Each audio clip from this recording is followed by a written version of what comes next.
जनोजानन्निदं सत्यं मुच्यते भवबन्धनात्। श्री स्वामीनारायण भगवाननी जय। अक्षर पुरुषोत्तम महाराजनी जय। राधा कृष्ण देवनी जय। सियावर रामचंद्र भगवाननी जय। प्रमुख स्वामी महाराजनी जय। महंत स्वामी महाराजनी जय। प्रमुख स्वामी महाराज शताब्दी महोत्सवनी जय।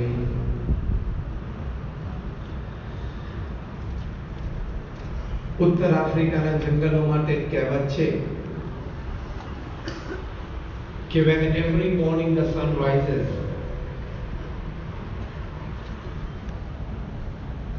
the slowest deer has to run faster than the fastest lion to see the evening. એટલે કે રોજ સવારે જ્યારે સૂર્યોદય થાય આફ્રિકાના જંગલો ઉપર, ત્યારે જે ધીમામાં ધીમું હરણ હોય એને ઝડપીમાં ઝડપી સિંહ કરતા થોડુંક તો ઝડપી દોડવું પડશે તો એ સાંજ જોશે. And the slowest lion has to run minimum faster than the slowest deer to see the evening. અને જે ધીમામાં ધીમો સિંહ હશે એને ઓછામાં ઓછું જે ધીમામાં ધીમું હરણ છે એના કરતા થોડુંક તો ઝડપી દોડવું પડશે તો એ સાંજ જોશે, નહીં તો એ ભૂખ્યો મરશે. આ વાત લખીને પછી નીચે વાત લખે છે,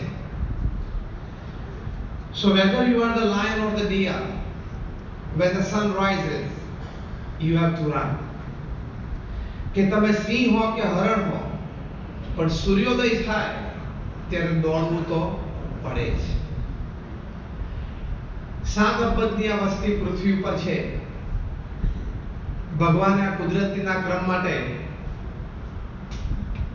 પુરુષાર્થનું તત્વ જીવ પ્રાણી માત્રમાં પોતાના અસ્તિત્વ માટે ફરજિયાત મૂકેલું છે. એ જે પુરુષાર્થ છે એ ખાલી આપણી ફરજ નથી, આપણું ગૌરવ પણ છે.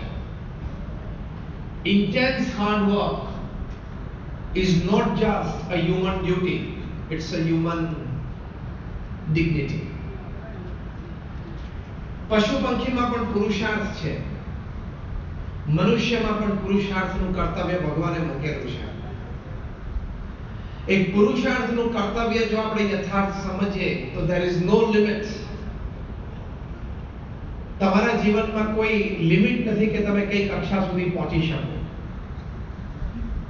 એ પુરુષાર્થમાં જ્યારે સદ્ગુણો ભળે, પ્રામાણિકતા નૈતિકતા ભળે, ત્યારે સદ્ગુણ એ તમામ સદ્ગુણોના પ્રતાપે તમારા પુરુષાર્થમાં એક નવી સૌરભ આવે અને તમે ચોક્કસ સિદ્ધિને સર કરી શકો. એટલે પ્રથમ અગત્યની વાત છે કે if you want to have no limit to your success, તમારા જીવનમાં સફળતા માટેની કોઈ મર્યાદા તમારે ન રાખવી હોય તો તમારે નૈતિક પ્રામાણિક પુરુષાર્થ કરવો જ જોઈએ. એ પ્રથમ અગત્યનો સદ્ગુણ છે. દરેક મહાપુરુષોના જીવનમાં તમે જો, મેં તો કદાચ 500 થી પણ વધારે જીવન ચરિત્રો વાંચ્યા છે.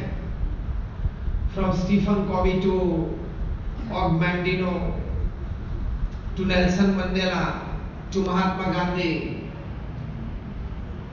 to Abraham Lincoln to Pramukh Swami Maharaj, દરેકના જીવનમાં નૈતિક પ્રામાણિક પુરુષાર્થ હતો. એટલે જ અંગ્રેજીમાં એક કહેવત છે,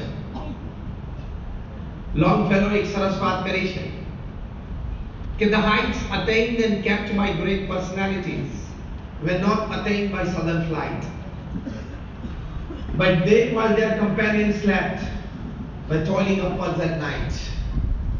કે મહાપુરુષોએ જીવનમાં જે સફળતાના શિખરો સર કર્યા છે એ રાતોરાત કોઈ એવી ઉડાનથી પ્રાપ્ત નથી થયા, પણ જ્યારે એમના સાથી મિત્રો રાત્રે ચેનની નિંદ્રામાં સૂતા હતા ત્યારે મોડે મોડે સુધી જાગીને લોકોએ કઠણ પરિશ્રમ કર્યો છે.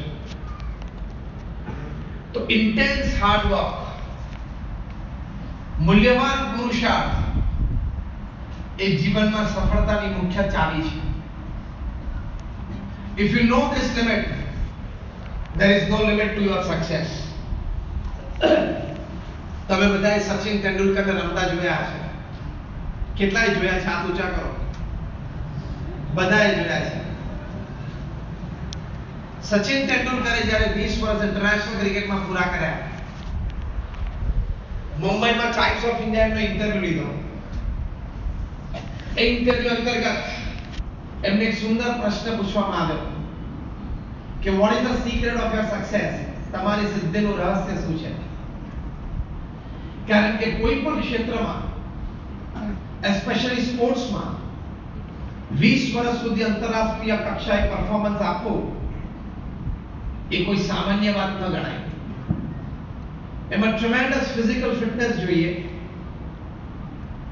મેન્ટલ એટલી ટફનેસ જોઈએ, અને તમારો ઇમોશનલ બેલેન્સ પણ બહુ જ જોઈએ. 20 વર્ષ સુધી ઇન્ટરનેશનલ એરેનામાં પરફોર્મન્સ આપવું એ બહુ જ મોટી સિદ્ધિ કહેવાય. ઇમોશનલ બેલેન્સ જબરદસ્ત જોઈએ. કેમ કે સચિન તેંડુલકર કે આજે વિરાટ કોહલી રમતા હોય, એ લોકો જે બોલ ફેસ કરે છે એ બધા 90 અને 95 માઇલ પર આવરની સ્પીડે ડિલિવરીઝ પડતી હોય, 135 થી 145 કિલોમીટર પર આવર, અને પછી ટપ્પી કહીને બે બાજુ સ્વિંગ થઈ શકે, દોઢ ફૂટ કપ થાય. બોલરના હાથમાંથી બોલ છૂટે એટલે સચિન તેંડુલકર કે વિરાટ કોહલી પાસે સેકન્ડનો 40મો ભાગ હોય નક્કી કરવા માટે કે મારે શું કરવું. સેકન્ડના 40મા ભાગમાં તો બોલ છે બેટ ઉપર આવી જાય. એવા સંજોગોમાં પરફોર્મન્સ આપવું, એ વખતે જો વિચાર આવે કે અત્યારે પેવેલિયનમાં કઈ બાજુથી વધારે તાલીઓ પડે એટલે કાર્યક્રમ પૂરો થઈ જાય. અત્યારે કેટલા મિલિયન વ્યૂઝ મારા સોશિયલ મીડિયા ઉપર ચાલે છે એટલે કાર્યક્રમ પૂરો થઈ જાય. આપણને આ કક્ષાની રમતનો અંદાજ જ નથી, અને તોય આપણે પાછળ ડોટ ડાયરને કોમેન્ટ આપીએ કે બોલ આઉટસાઇડ ધી ઓફ સ્ટમ્પ જતો તો, આઉટ સ્વિંગ થતો તો, away from the body, bat flash કરવાની શું જરૂર હતી? પેલી ફર્સ્ટ થિંગમાં પકડાઈ જ જાય.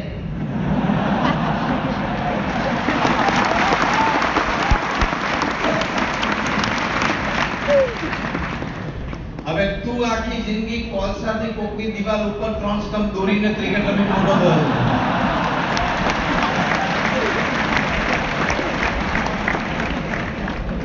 તને કક્ષાની રમતનો અંદાજ જ નથી,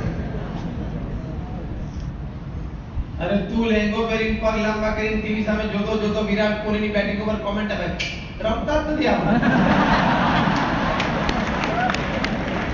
તો પછી આવતી વખતે તને મોકલશું.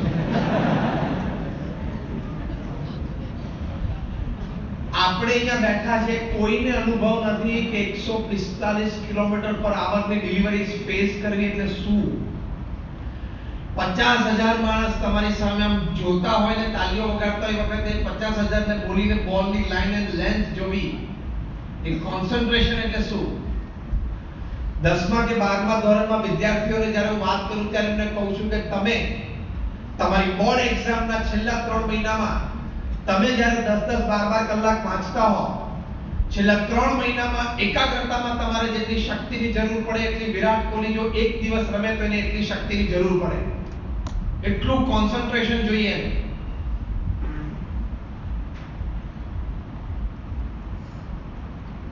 તો કેટલી એકાગ્રતાથી એને ઇમોશનલ બેલેન્સ અને મેન્ટલ ટફનેસ જોઈએ. અને ત્યાં તો એક જ ભૂલ કરવાની ને, એક ભૂલ કરે એટલે ઇઝ ગોન. તારી જેમ થોડું છે તું બોલતા કે ના હું તેમ સમજતો તો ટ્રાયલ બોલ હતો. ટ્રાયલ બોલ ના કરે. What I mean to say is કે આ કક્ષાની રમત છે ને જુદી છે, આ કક્ષાનું કાર્ય છે જુદું છે. સચિન તેંડુલકરને પૂછ્યું કે what is the secret of your success? Sachin Tendulkar બોલ્યા, I not only play cricket, I walk cricket. I talk cricket. I eat cricket.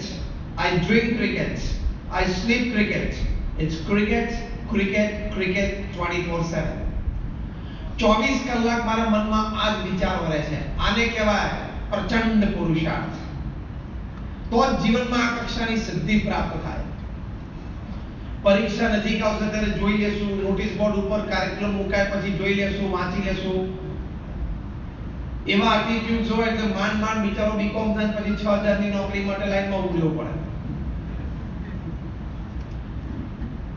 If you know this, there is no limit to your success. Sachin તેંડુલકરે કહ્યું કે રોજ સવારના પરમાં ઉઠીને 6 વાગે હું net ઉપર પહોંચી જાઉં. પત્રકારે પૂછ્યું કે આગલા દિવસે તમે સેન્ચુરી કે ડબલ સેન્ચુરી કરી હોય તો સચિન તેંડુલકર બોલ્યા તો પણ બીજા દિવસે સવારે 6 વાગે હું નેટ ઉપર પહોંચી જાઉં. ત્યાં પહોંચ્યા પછી સવારે 6 થી 9 માં 500 ડિલિવરી ફેસ કરવાની અને પછી જ બીજી કોઈ પ્રવૃત્તિ કરવાની. ઇન્ટરવ્યુઅર હોશિયાર હતો એટલે ત્રીજો પ્રશ્ન ઉત્તરમાંથી પૂછ્યો કે તમારું મન લલચાય નહીં કે તમે આગલા દિવસે સેન્ચુરી કરી છે, એવું તમારું મન લલચાઈ ન જાય? ત્યારે સચિન તેંડુલકરે કહ્યું કે જો એ આગલા દિવસની સિદ્ધિ એનો આનંદ લેવા માટે બીજા દિવસની પ્રેક્ટિસ હું બગાડું તો ત્રીજા દિવસે મારા પરફોર્મન્સ ઉપર ફેર પડી જાય. સવારે 9 વાગ્યા પહેલા સોશિયલ મીડિયા ઓપન જ નહીં કરવાનું. ભલે મને ખબર છે કે મારા ફોટોગ્રાફ્સ બધા જ ન્યૂઝપેપરમાં આવ્યા છે કારણ કે મેં વનડે ઇન્ટરનેશનલમાં ગઈકાલે સેન્ચુરી કરી છે. કોણે શું લખ્યું છે એ વાંચવા માટે પણ મન લોભાવવાનું નહીં. એ સંયમ, એ રિસ્ટ્રેઇન, એ કંટ્રોલ, એની સાથે પુરુષાર્થ થાય તો there is no limit to your success. અને તારે અહીંયા આપણે બેઠા છે બધા કશું જ કામ નથી હોતું તો પણ સવારના પોરમાં જાગીને પલંગમાંથી નીચે ઉતરે પહેલા મોબાઈલ ફોરીને કરીને તારું WhatsApp ઓપન કરે. હા કે ના? જરા જોરથી બોલો તો. કે તું સેલિબ્રિટી છું?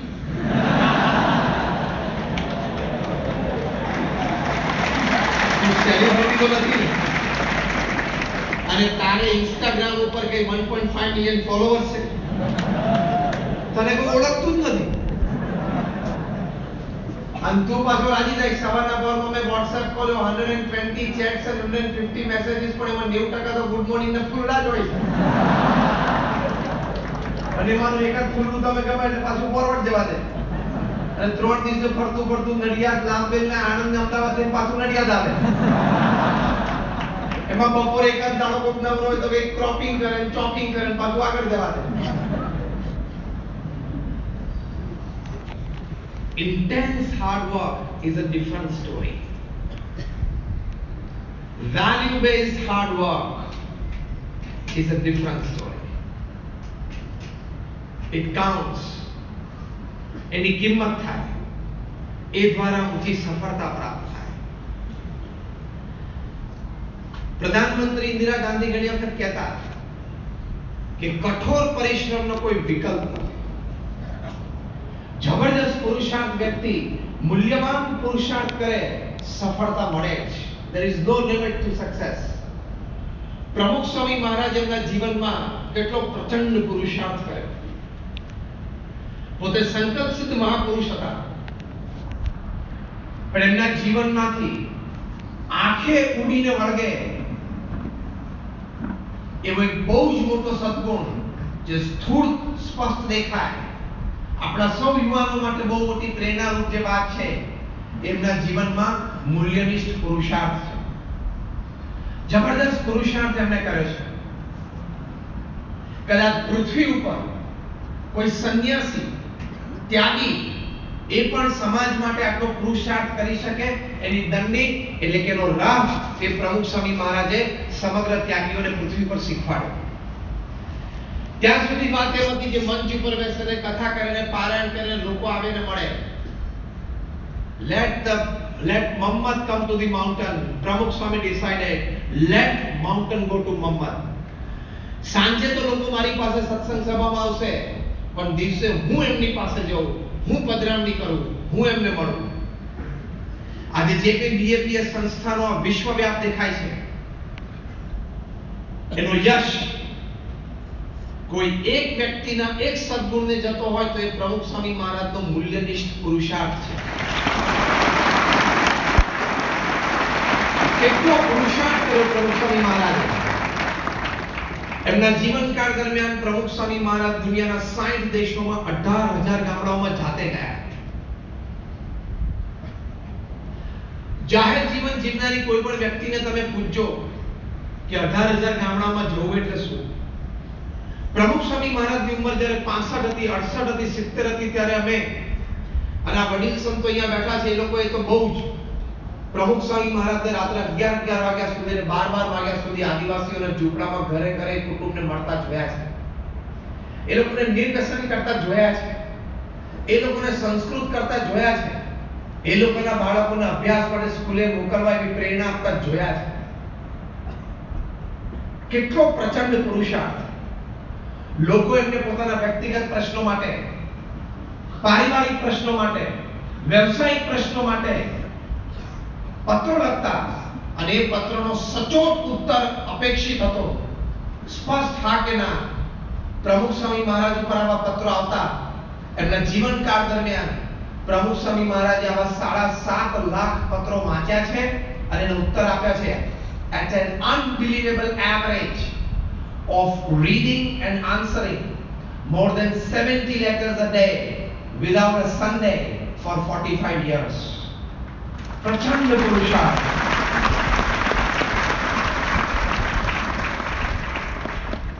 प्रमुख स्वामी महाराज सवार, बपोर અને સાંજ 3 ટાઈમે વ્યક્તિગત મુલાકાત આપતા લોકોના પ્રશ્નો સાંભળતા. લોકો જેમને મળવા આવતા એ ખાલી પ્રશંસા માટે ન આવતા, ખાલી દર્શન માટે ન આવતા. પોતાના જીવનમાં કોઈ કટોકટીનો એવો પ્રશ્ન હોય એનો ઉત્તર મેળવવા માટે, માર્ગદર્શન અને આશીર્વાદ મેળવવા માટે આવતા. હું તમને એક સેમ્પલ પ્રશ્ન રજૂ કરું. કેવા પ્રશ્નો પ્રમુખ સ્વામી મહારાજ પાસે રોજ 70 પત્રોમાં આવતા. આજે મહંત સ્વામી મહારાજ પાસે તો રોજ 125 પત્રોમાં આવે છે. કેવા પ્રશ્નો લોકો વ્યક્તિગત મુલાકાતમાં પ્રમુખ સ્વામી મહારાજને પૂછતા અને જવાબદારી પૂર્વકનો ઉત્તર આપવાનો. ખાલી આશીર્વાદ નહીં, ખાલી પ્રાર્થના કરશો એટલું નહીં, ક્લિયર કટ યસ ઓર નો માટે લોકો આવતા. સેમ્પલ રજૂ કરું છું. કોઈ વ્યક્તિ આવીને એમ કે સ્વામી હું અત્યારે અહીંયા નડિયાદમાં રહું છું, મારી ગવર્નમેન્ટ જોબ છે અને મારી ત્યાં નવસારીમાં ટ્રાન્સફર થઈ છે. પ્રમોશન આવ્યું એટલે ટ્રાન્સફર થઈ. પ્રમોશન સાથે ટ્રાન્સફર હોય તો એનો તો મને આનંદ છે. મારો પગાર વધારો પણ 3,000-4,000 રૂપિયા થયો છે. પણ પ્રશ્ન એ છે કે મારો દીકરો છે 10મા ધોરણમાં છે, મારી દીકરી છે 12મા ધોરણમાં છે. ડિસેમ્બરનો મહિનો છે.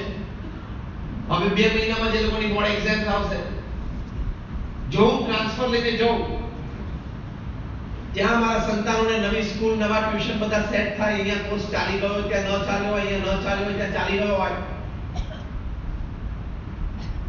તો કદાચ એ લોકો સેટ ન થઈને 2-4 માર્ક પણ ઓછા આવે તો સારી કોલેજ, ઇન્સ્ટિટ્યૂટ કે સારો કોર્સ ચૂકી જાય.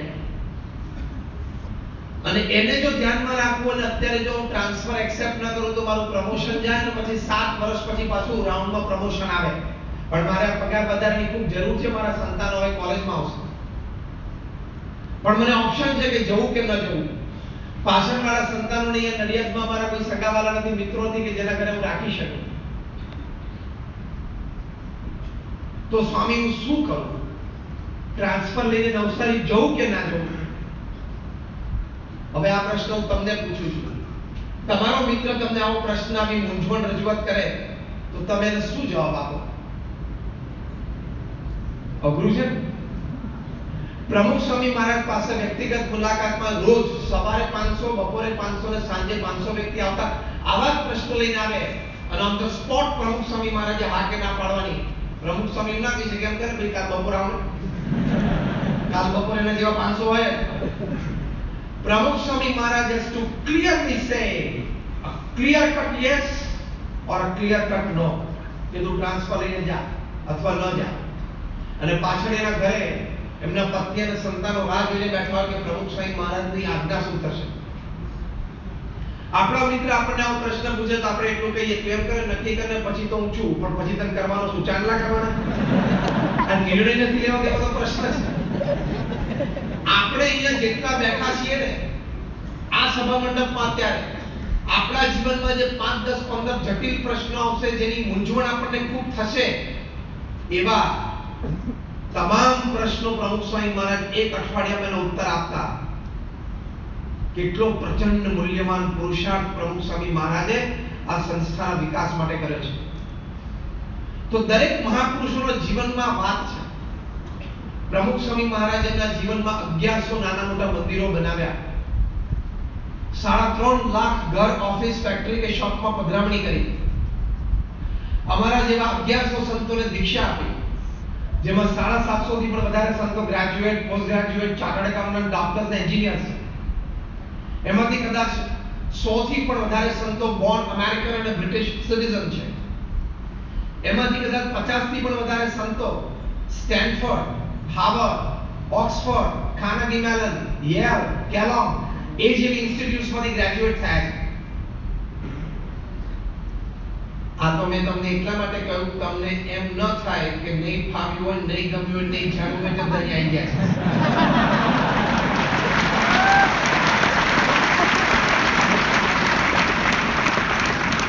મજા નહીં આવી હોય, નહીં જામ્યું હોય, નહીં ફાવ્યું હોય, અહીં આવી કેમ નથી. તમે જેટલા બધા યુવાનો અહીંયા બેઠા છો ને, તમે જન્મ્યા ને એ પહેલા મેં મારું એન્જિનિયરિંગ પૂરું કર્યું છે 1991 માં અહીંયા બીબીએમ વલ્લભ વિદ્યાનગર. જેટલા અહીંયા સામે બેઠા છો ને યુવાનો, કે તમારામાંથી કોઈ 29 વર્ષનું નથી, ચહેરા ઉપરથી દેખાય છે. મેં 29 વર્ષ પહેલા મારું બી મિકેનિકલ પૂરું કરેલું છે. આવા સેંકડો સંતો છે. પ્રમુખ સ્વામી મહારાજ આવા ભણેલા ગણેલા યુવાનોને mainstream social service and mainstream સ્પિરિચ્યુઆલિટીમાં લાવી શક્યા.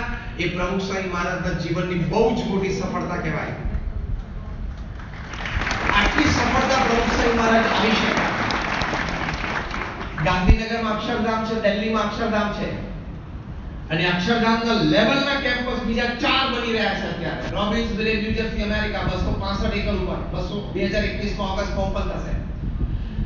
Abu Dhabi in the UAE, Johannesburg South Africa અને સિડની ઓસ્ટ્રેલિયામાં આવા અક્ષરધામ તુલ્ય કેમ્પસીસ ઊભા થઈ રહ્યા છે. એ પ્રમુખ સ્વામી મહારાજનું વિઝન, એમનું પ્લાનિંગ. 5 ધોરણ ભણેલી એક વ્યક્તિ, 64 જેવા નાના ગામમાં ઉછરેલી એક વ્યક્તિ, અંગ્રેજીના 2 વાક્યો વ્યવસ્થિત બોલી ન શકે એવી એક વ્યક્તિ, કોઈ પણ વિશેષ કલા કે આવડત સ્થૂળ રીતે ન દેખાય એવી એક વ્યક્તિ પૃથ્વી પર આટલું મોટું કામ કરી શકે? એલ્વિન ટોફલર બહુ મોટા ઇતિહાસકાર છે, the greatest historian upon this earth. એમણે the story of civilization પુસ્તકમાં લખ્યું છે કે to imbibe moral values in the hearts and minds of people in the 20th century and the 21st century is as difficult as transporting water to the 10th story of the building without the use of a mechanical or electrical device. કે 20મી સદીમાં લોકોના જીવનમાં નૈતિક અને આધ્યાત્મિક મૂલ્યો શીખવા એ કેટલા અઘરા છે. તો 10 માળનું બિલ્ડિંગ હોય ને તમારી પાસે કોઈ ઇલેક્ટ્રિકલ કે મિકેનિકલ વ્યવસ્થા ન હોય ને તમારે તે પાણી પહોંચાડવું પડે તો કેટલી તકલીફ પડે. તો પૃથ્વી પરથી સૌથી મોટું જે કાર્ય છે લોકોના જીવનમાં નૈતિકતા, પ્રામાણિકતા, આધ્યાત્મિકતા આપવી, એ પ્રમુખ સ્વામી મહારાજે સહજતાથી કર્યું. તો there is no limit to success.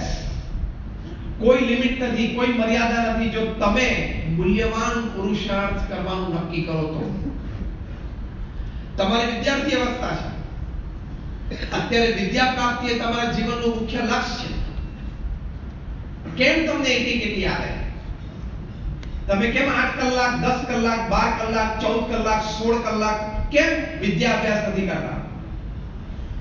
તમે એમ ના સમજતા કે તમે અહીંયાથી એન્જિનિયરિંગ કર્યું કે કોઈ કોલેજમાંથી એમબીએ કરીને તમારી માટે સારી નોકરી તૈયાર છે. કદાચ 10 યુવાનને હું જાણું છું જે બી થયા પછી એમબીએ થયા છે અને 8-10 હજાર રૂપિયાની જોબ કરે છે. Don't take for granted that a degree can give you a good job. એક જોબ માટે 250 વ્યક્તિઓ લાઈનમાં ઊભી છે. હા, પણ તમે સારો પુરુષાર્થ કરીને સારી ઇન્સ્ટિટ્યૂટમાંથી તમે ગ્રેજ્યુએટ થાઓ તો the colors are different. તો તમારી કારકિર્દી બદલાઈ જાય. તમે આઈઆઈએમ અમદાવાદમાંથી ગ્રેજ્યુએટ થાઓ. અત્યારે આઈઆઈએમ અમદાવાદ દુનિયાની નંબર 1 એમબીએ કોલેજ છે. હાર્વર્ડ કરતા આઈઆઈએમ અમદાવાદ એ ઇન્ટરનેશનલ રેટિંગમાં આગળ છે. સ્ટેનફોર્ડ કરતા આગળ છે. કેલોન કરતા આગળ છે. ત્યાંથી ગ્રેજ્યુએટ છોકરો થાય 22 વર્ષનો હોય એ મુંબઈ, દુબઈ, સિંગાપુર કે લંડનમાં 1 કરોડના પગાર સાથે બેસે. અને તું જો બરોબર નહીં ભણે તો તારે 10,000 ની નોકરી માટે 6 મહિના તો રાહ જોવી પડશે, પછી કોકની ચિઠ્ઠીની જરૂર પડશે. સચિન તેંડુલકરની મેં વાત કરી કે પ્રમુખ સ્વામી મહારાજની મેં તમને વાત કરી. અહીંયા તમે બેઠા છો, તમે નક્કી કરો કે for a job I will not stand in the queue. Job has to come to me.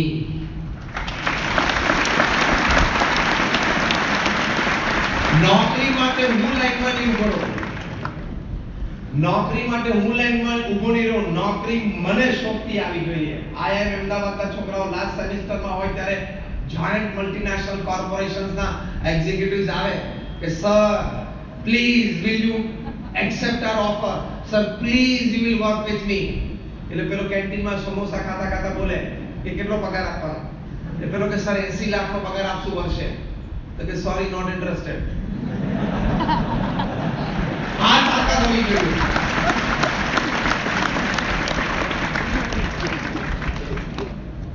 અને પૃથ્વી પર એવા લોકો છે જેનો વાર્ષિક પગાર 10 કરોડ છે, 25 કરોડ છે, 50 કરોડ છે, 100 કરોડ છે, 500 કરોડ છે. એવા પગારવાળી વ્યક્તિઓ પૃથ્વી પર જીવે છે. ઓરેકલ કંપનીના સીઈઓ છે ને જ્યોર્જ એલિસન, તમે ગૂગલ પર એનું નામ નાખજો. He is the highest paid executive upon this earth. એનો વાર્ષિક પગાર $200 મિલિયન નો છે. આ ખબર પડી હું આંકડો બોલ્યો કે ઉઠ્યું એમને સભા મંડપ ખુલ્લો છે ઠેક ગયું. His salary is $200 million. $1 million એટલે અત્યારે રાઉન્ડ ફિગર તમે લો 7 કરોડ રૂપિયા થયા. $1 million એટલે 7 કરોડ રૂપિયા થાય. $200 મિલિયન નો પગાર, વાર્ષિક પગાર એનો 1400 કરોડ રૂપિયા છે. 365 દિવસના પગાર 1400 કરોડ રૂપિયા એટલે લગભગ રોજનો પગાર 3.5 કરોડ રૂપિયા. રોજનો પગાર. સર્વમંગલ સ્વામી તો મંદિર દેખાવા માંડ્યું.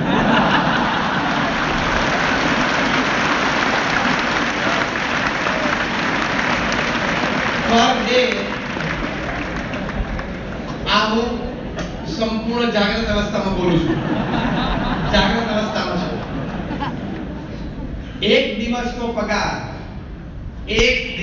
પગાર રોજ સાંજે 5 વાગે એટલે 3.5 કરોડ રૂપિયા. આ કક્ષાની વ્યક્તિઓ પણ પૃથ્વી પર જીવે છે.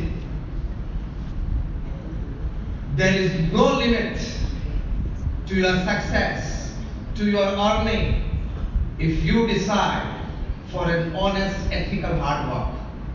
મૂલ્યવાન પુરુષાર્થ કરવાનું તમે નક્કી કરો. તમારા જીવનમાં અત્યારનો સમય એવો છે કે આ 5 વર્ષ યુવાનીના તમે પ્રચંડ પુરુષાર્થ તમારા વિદ્યાભ્યાસ માટે કરશો. આવી સારી ઇન્સ્ટિટ્યૂટમાંથી તમે 2-3 પ્રોફેશનલ ડિગ્રીઝ લેશો તો આખું જીવન તમારી આ કક્ષાએ તમે જીવી શકશો. કઈ કક્ષાના લોકોને તમે મળશો, કેવા કામ તમે પૃથ્વી પર કરી શકશો, એ તમારી કલ્પના બહારની વાત છે. તમે શું કામ તમારા પિતા પાસે આઈફોન માંગો છો? તમે કક્ષાનો અભ્યાસ કરો ને કક્ષાએ પહોંચો કે તમારા બર્થડે ના દિવસે 10 આઈફોન તમને ભેટમાં મળવા જોઈએ. That is your caliber. દર વેકેશનમાં ઘરે જાવ ત્યારે બાબા પેલું આઈફોન નું કીધું તેનું શું છે? દરેક વેકેશનમાં શું રડવાનું? તો આ કેલિબર છે. તમે બિલ ગેટ્સ નું જીવન ચરિત્ર વાંચો. Business at the speed of thought. યુવાનો અહીંયા બેઠા છે, એમના જીવન ચરિત્ર વાંચવું જ જોઈએ. બિલ ગેટ્સ એમણે પોતે એમના જીવનમાં એક વિચાર અને એક પુરુષાર્થ કર્યો. એમણે એમના જીવન ચરિત્રમાં લખ્યું છે, The secret of my success is the culmination of 3 things. First, determination. Second, intense hard work. And third, acceptance of the ideas of others. દરેક મહાપુરુષોનું આ જીવન સૂત્ર છે અને હકીકત છે. બીથોવન નામના બહુ જ મોટા સંગીતકાર હતા, બહુ સરસ પિયાનો વગાડતા અને બે હાથે વગાડી શકતા હતા. The first player to play with two hands. ન્યુયોર્કમાં રેડિયો સિટી મ્યુઝિક હોલ બહુ પ્રતિષ્ઠિત વેન્યુ છે. 6 માળ, આપણો અમારો યોગી સભાગૃહ મુંબઈમાં 3 માળની ગેલેરી છે. આ 6 માળની ગેલેરી છે. RCMH માં 1996માં પ્રમુખ સ્વામી મહારાજનું અમેરિકા વિચરણ અને અમેરિકા સત્સંગ મંડળને 25 વર્ષ પૂરા થતા હતા ત્યારે ત્યાં સન્માન સમારોહ રાખવામાં આવેલો. અને દુનિયાભરની મોટી કંપનીઝ હોય, મર્સિડીઝ હોય, કોક હોય, પેપ્સી હોય, બધાનું ન્યૂ પ્રોડક્ટનું લોન્ચિંગ ત્યાં થાય. It's very prestigious. ત્યાં બીથોવને લાઈવ કોન્સર્ટ આપી અને લોકો મંત્રમુગ્ધ થઈ ગયા. 6000 ની કેપેસિટી છે. એમાં એક તમારા જેવો યુવાન એમનો ચાહક બેઠેલો કાર્યક્રમના અંતે સ્ટેજ ઉપર દોડી આવ્યો અને બીથોવનને કીધું, sir I am a big fan of you. Beethoven કે okay fine. Sir, I play piano. Beethoven ke okay. Sir, I want to play like you. Beethoven ke fine. Sir, can I play like you? Beethoven ke yes. Sir, how? You can play. Beethoven ke but sir, give me a tip. મને કે કેવી tip આપો કે તમારા જેવું વગાડી શકો. અને કે સર તમારા જેવું અહીંયા ન્યુયોર્કમાં RCMH માં હું વગાડી શકું. બીથોવન ક્યાં વગાડી શકો? Tip is very simple. કે સર મને કઈ ટીપ આપો કે માર્ગદર્શન આપો તો તમારે જેવું વગાડું, આ મંચ ઉપરથી વગાડું. બીથોવને કહ્યું કે the tip is very simple. It is just one line. એક જ વાક્યમાં માર્ગદર્શન છે. શું? 18 hours a day, 40 years. રોજ 18 કલાક પિયાનો વગાડવાનો 40 વર્ષ સુધી. એટલે મારી જેમ મંચ ઉપરથી RCMH માં વગાડી શકીશ. જા, આશીર્વાદ છે.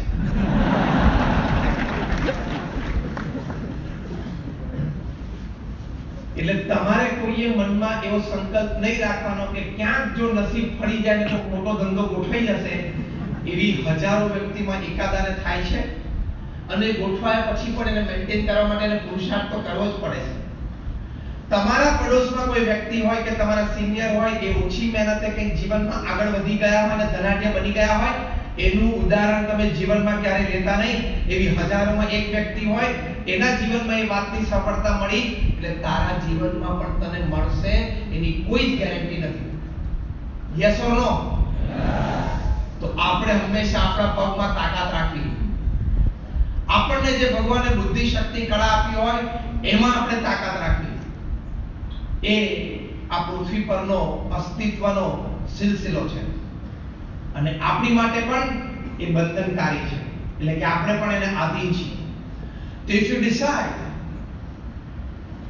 there is no falling back. એટલી તાકાત આ મૂલ્યવાન પુરુષાર્થમાં છે, નિષ્ઠાવાન પુરુષાર્થમાં છે. પ્રામાણિકતા અને નૈતિકતાથી જો પુરુષાર્થ કરવામાં આવે તો જીવનમાં તમારો નક્કી કરેલો રાહ, નક્કી કરેલો ધ્યેય, ત્યાં સુધી સફળતાના શિખરે તમે ચોક્કસ પહોંચી જ શકો છો. અંગ્રેજીમાં એક કહેવત છે, God helps those who help themselves. જે પ્રામાણિક પુરુષાર્થ કરે છે એની પર ભગવાનના આશીર્વાદ હોય જ, ભગવાનની કૃપા થાય જ. જેણે જેણે પુરુષાર્થ કર્યો છે એ બધાને આની અનુભૂતિ થઈ છે. માટે there is no limit to this achievement. આ કક્ષાએ દરેક વ્યક્તિ પહોંચી શકે છે. પૃથ્વી પર હજારો એવા પ્રસંગો છે. તમે જે અહીંયા યુવાનો બેઠા છો, તમારી પાસે તો રિસોર્સિસ ઘણા સારા છે. તમારી પાસે કોલેજની ફી ભરવા માટે તમારા માતા-પિતા પાસે પૈસા છે.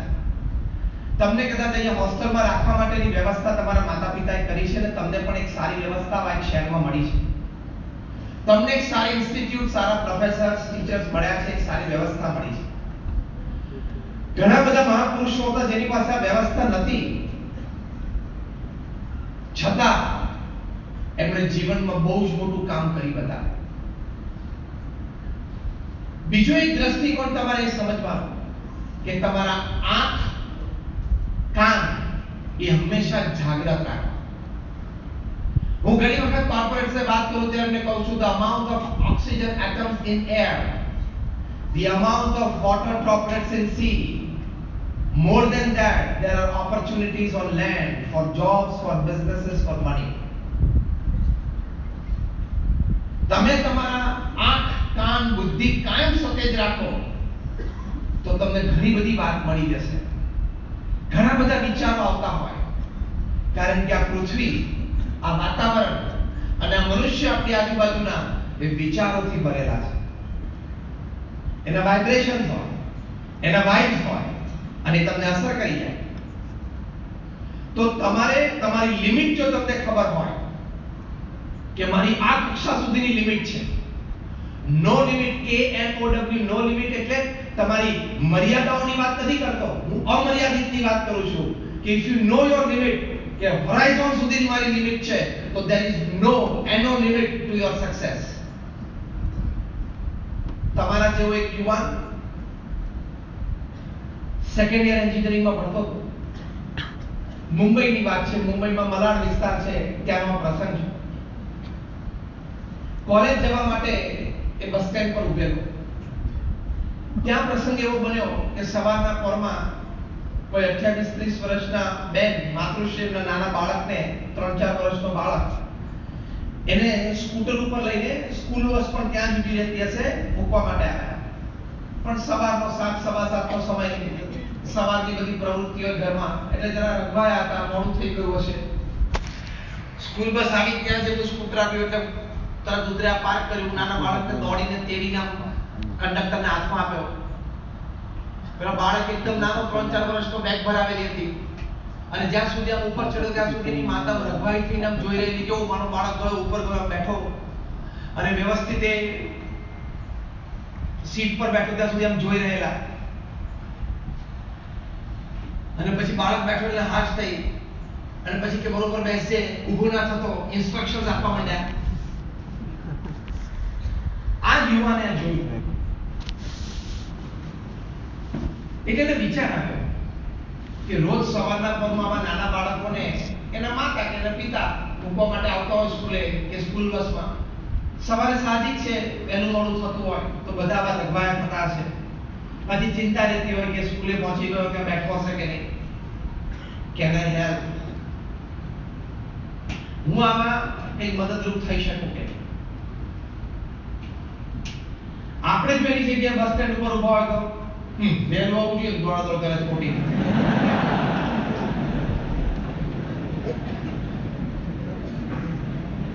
આટલો વિચાર આવે, એને પોઝિટિવ વિચાર. Know this limit that you have, you will go for unlimited success. એને વિચાર કર્યો કે can I help, હું આ પરિસ્થિતિને સુધારી શકું. દરેક સંજોગો, દરેક પરિસ્થિતિ જે જીવનમાં ઊભી થાય, તમારી આસપાસ ઊભી થાય, એમાં હું પોઝિટિવલી કેવી રીતે વર્તી શકું, હું સવળો અભિગમ કેવી રીતે રાખી શકું, હું આમાં કેવી રીતે મદદરૂપ થઈ શકું, હું આ સંજોગ પરિસ્થિતિને કંઈક સુધારી શકું કે નહીં, જે કંઈ બુદ્ધિ શક્તિ આપણામાં હોય એવો અભિગમ રાખો, તો success is a different story. આવું તો થાય, આમાં આપણું કંઈ કામ નહીં, આપણે કઈ આમાં જાણીએ નહીં, એ એનું જાણે. સંજોગ પરિસ્થિતિને જ્યાં પણ તમે હો, તમે તમારી બુદ્ધિ સતેજ રાખશો તો ભગવાને તો બુદ્ધિમાં અમર્યાદિત શક્તિઓ, અમર્યાદિત વિચારો, અમર્યાદિત સફળતાના રસ્તાઓ એ મૂકેલા છે. એટલે આને નક્કી કર્યું કે હું સોફ્ટવેર ડિઝાઇન કરું, એક સોફ્ટવેર એને ડિઝાઇન કર્યું અને પ્રાઇમરી ધોરણે, પ્રાયોગિક ધોરણે એને 2 સ્કૂલ્સને આપ્યું. નાનો બાળક સ્કૂલ બસમાં ચડે એટલે સેન્સર કટ થાય એને ફિંગરથી, એટલે જે કે મોબાઈલ રજિસ્ટર હોય એના ફાધરનો, મધરનો, એ મોબાઈલ ઉપર મેસેજ જાય કે તમારો બાળક સ્કૂલ બસમાં ચડ્યો છે. એની સીટ ઉપર બેસે એટલે સેન્સર કટ થાય કે મેસેજ જાય કે સીટ ઉપર બેસી ગયો. એના ક્લાસરૂમમાં એન્ટર થાય ત્યારે સેન્સરને ટચ થઈને જાય કે મેસેજ જાય ક્લાસરૂમમાં ગયો. કદાચ શિક્ષક કંઈ પૂછે ક્લાસમાં અને હાથ ઊંચો કરે તો એ સેન્સર કટ થાય એને ખબર પડે, એના મેસેજ જાય એના માતા કે પિતાને મોબાઈલ નંબર ઉપર કે તમારા બાળકે વર્ગમાં કંઈક પ્રશ્નનો ઉત્તર આપવા માટે હાથ ઊંચો કર્યો છે. એટલે ધીરજ રહે, ધરપત્ર અડધો પોણો કલાકે મેસેજ જાય એટલે કે માય બોય ઇઝ સેફ. અને ઘણી બધી સ્કૂલ્સ મુંબઈમાં, બેંગ્લોરમાં અમને અપનાવ્યું. સિલિકોન વેલીમાં એક જાયન્ટ કંપનીને ખબર પડી કે આ સોફ્ટવેર બન્યો છે અને પોટેન્શિયલ બહુ છે. એમણે ઓફર મૂકી. આ છોકરો તો જે વિદ્યાર્થી હતો એની પાસે નેટવર્કની કંપની હતી નહીં, એટલે એને તો આ વેચી જ દેવાનો હતો. અને ડીલ થઈ અને સિલિકોન વેલીની કંપનીએ $65 મિલિયન માં આ સોફ્ટવેર લીધો. $65 મિલિયન. તમે જેટલા અહીંયા બેઠા છો, તમે તમારી આખી જિંદગી નોકરી કરશો ને તો તમારો પગાર આટલો નહીં થાય. $65 મિલિયન, 6 7 6 42, like 450 કરોડ રૂપિયા. એક વિચાર. અને આપણે ઘેરનું આવું છે દોડ તારે બધી ઘડિયાળમાં જ આટા મારવા, આવું કંઈ થાય નહીં. આ લેવલ ઉપર તો જઈ જ ના શકે. તો તમારી બુદ્ધિ સાથે જ રાખશો. યુ નો યોર લિમિટ, કે મારી બુદ્ધિની લિમિટ શું છે? અનલિમિટેડ છે. તો there is no limit to your success. Genetic સાયન્સીસમાં રિસર્ચ થઈ છે. જેનેટિક સાયન્સ નવું ફિલ્ડ છે અને ફિલ્ડ ખૂબ આગળ હરણફાળ એમાં જ્ઞાન પ્રવર્તી રહ્યું છે. એવો સમય આવશે ભવિષ્યમાં કે ક્યારેક પૃથ્વી પર કોઈને ડાયાબિટીસ નહીં હોય, પેરાલિસિસ નહીં હોય, કશું જ નહીં હોય. કારણ કે માતાના ગર્ભમાં બાળક હોય ત્યારે એનું જેનેટિક સાયન્સીસથી રિસર્ચ થાય અને ખબર પડે કે આના ડીએનએમાં લખ્યું છે કે 54 વર્ષની ઉંમરે આ બાળકને ડાયાબિટીસ થવાનો છે. એટલે માતાના ગર્ભમાં હોય ત્યારે જે જીન ડીએનએમાંથી ઉડાડી દે એટલે ડાયાબિટીસ થાય જ નહીં. આ એન્જિનિયરિંગ છે, આ સાયન્સ છે, આવશે. અત્યારની રિસર્ચ બધી ચાલે છે. તો જેનેટિક સાયન્સીસ એવું કહે છે કે only 25% is hereditary. તમારા મા બાપ પાસેથી જે તમને બુદ્ધિ શક્તિ, આંકડ હોશિયારી મળે છે ફક્ત 25% જ આવે છે. Rest 75% of your intelligence, of your ability, of your excellence can be gained, can be learned. તમે મેળવી શકો છો, તમે ખીલવી શકો છો.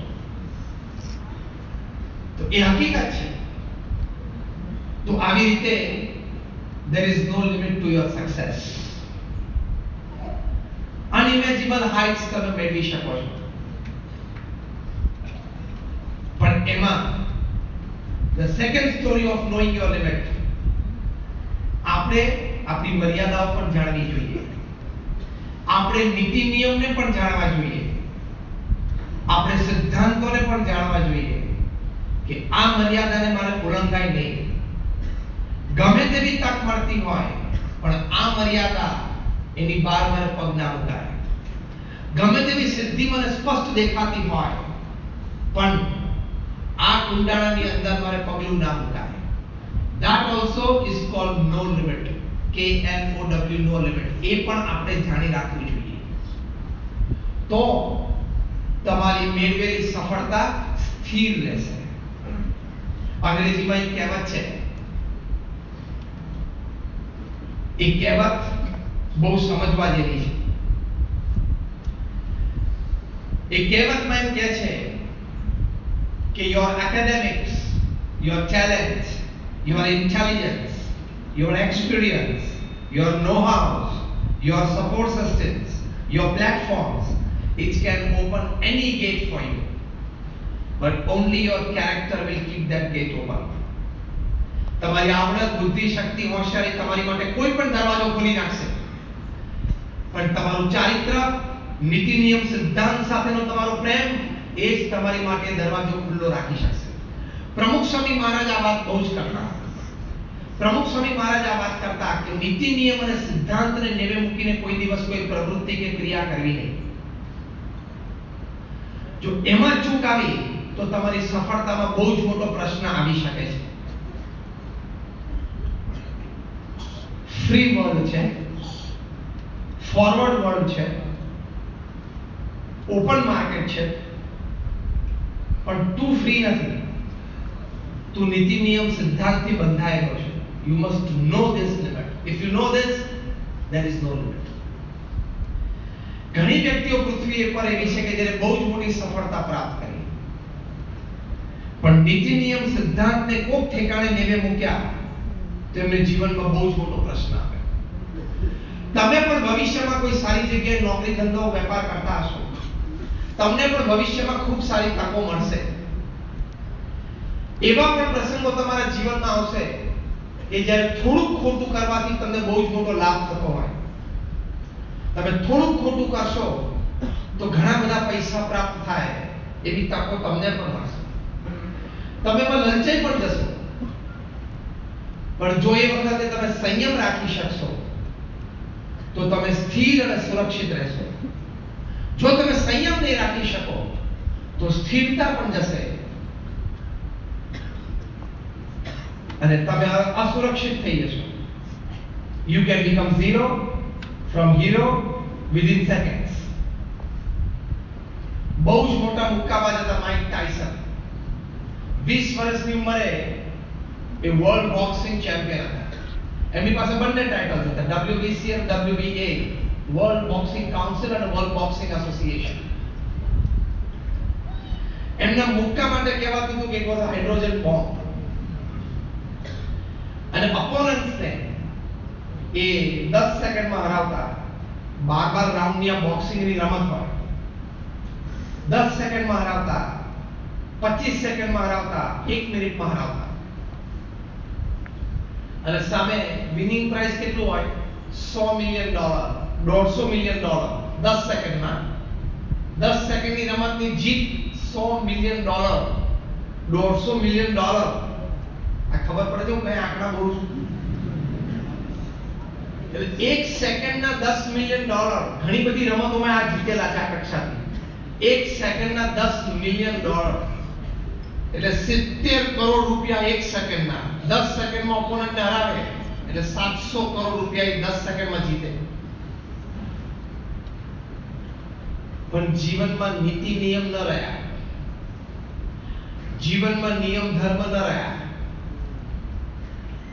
અને એક બળાત્કારના કેસમાં માઇક ટાયસન ફસાયા. 3 વર્ષની એમને જેલ થઈ. અને જ્યારે જેલ થઈ ત્યારે કોઈ પણ વ્યક્તિનું મન ભાંગી જાય, એનું માનસ તૂટી જાય, એ પ્રેક્ટિસ તો ના કરી શકે, પછી એ જોબ ના રહે. અને 3 વર્ષ પછી જેલમાંથી એ બહાર તો આવ્યા, પણ ફરી વખત એ કક્ષાએ ક્યારેય ન પહોંચી શક્યા. એમને પૈસા મળતા હતા તો ઉડાવતા હતા. ઘણી વખત એક રાતની પાર્ટીમાં $1-2 મિલિયન ઉડાડી દે. આજથી 2-4 વર્ષ પહેલા એ પરિસ્થિતિ હતી કે અમેરિકામાં એની માટે ભાડે રહેવા માટે ઘર પણ નહોતું. એક સમય એવો હતો કે પોતાના બેંક બેલેન્સમાં $1,000 મિલિયન હતા. $1,000 મિલિયન. અને થોડા વર્ષોમાં એવી પરિસ્થિતિ આવી ગઈ કે એમની પાસે ભાડું પણ કોઈ ઘરનું ભરવા માટે પૈસા નહોતા. આ કેમ થયું? તો એમણે નીતિ નિયમ સિદ્ધાંત અને નિયમ ધર્મને નેવે મૂક્યા. એટલે આ સંજોગ એમના જીવનમાં સર્જાણા. એટલે you must know your limits. તમારે આપણી મર્યાદા જાણી રાખવી પડે. આ ફ્રી સોસાયટી છે, પણ એ ફ્રી સોસાયટીમાં આપણે બંધાયેલા છે. Discipline counts, norms counts, etiquettes and manners counts. આ બધું જ કાઉન્ટ થાય છે. તમે ગમે તે હો, ગમે તે જગ્યાએ હો, તમે નીતિ નિયમ અને સિદ્ધાંતથી મોટા તો નથી જ. તમારામાં ગમે તેટલી આવડત હોય, ગમે તેવી બુદ્ધિ શક્તિ હોય, ગમે તે કક્ષાએ તમે બેઠા હો, પણ તમે નીતિ નિયમ અને સિદ્ધાંતથી મોટા તો નથી જ. આ મર્યાદા તમારે જાણી રાખવાની. કારણ કે એમાં પાવર જબરજસ્ત છે. એ તમને હીરોમાંથી 0 સેકન્ડ્સમાં કરી નાખે. ભારતમાં એક કંપની કામ કરતી હતી, એનું નામ સત્યમ હતું. અને એના માલિકે અસત્ય પ્રેક્ટિસિસ ચાલુ કરી તો અત્યારે 7 વર્ષથી રિગરસ ઇમ્પ્રિઝનમેન્ટમાં છે. ભારતમાં એક વ્યક્તિ એવા હતા જે કિંગ ઓફ ધ સ્કાઈઝ કહેવાતા હતા, પણ એમને ભારત પાસપોર્ટ વગર, ઇન્ડિયન પાસપોર્ટ વગર કે ડિપ્લોમેટિક પાસપોર્ટ ઉપર છોડવું પડ્યું. કિંગ ઓફ ધ સ્કાય નામ યાદ આવે છે? અત્યારે ભાઈ ઇંગ્લેન્ડમાં છે, એને પાછા બોલાવવામાં આવે છે. ગયા અઠવાડિયે યુનાઇટેડ કિંગડમના હોમ સેક્રેટરીએ સહી કરી દીધી છે એક્સ્ટ્રાડિશન લેટર ઉપર, એટલે ઇઝ બીંગ એક્સ્ટ્રાડિટેડ. એ ભારતમાં આવશે હવે થોડા વખતમાં, અને એ મોટું બોલશે કે એમને તો તકલીફ છે, પણ મોટા મોટા તકલીફ પડવાની છે. એક ભાઈ એવા હતા કે એમના કંપનીનું નામ સહારા હતું, અને હજારો પરિવાર માટે એમને ઘર બાંધી આપેલા, સહારા પરિવાર. અને અત્યારે બિચારા 4 વર્ષથી તિહારમાં 2 સહારા બેઠા છે. 20,000 કરોડનો માણસ 4 વર્ષથી જેલમાં છે. કેમ? નીતિ નિયમ અને સિદ્ધાંત સાથે ચેડા કર્યા.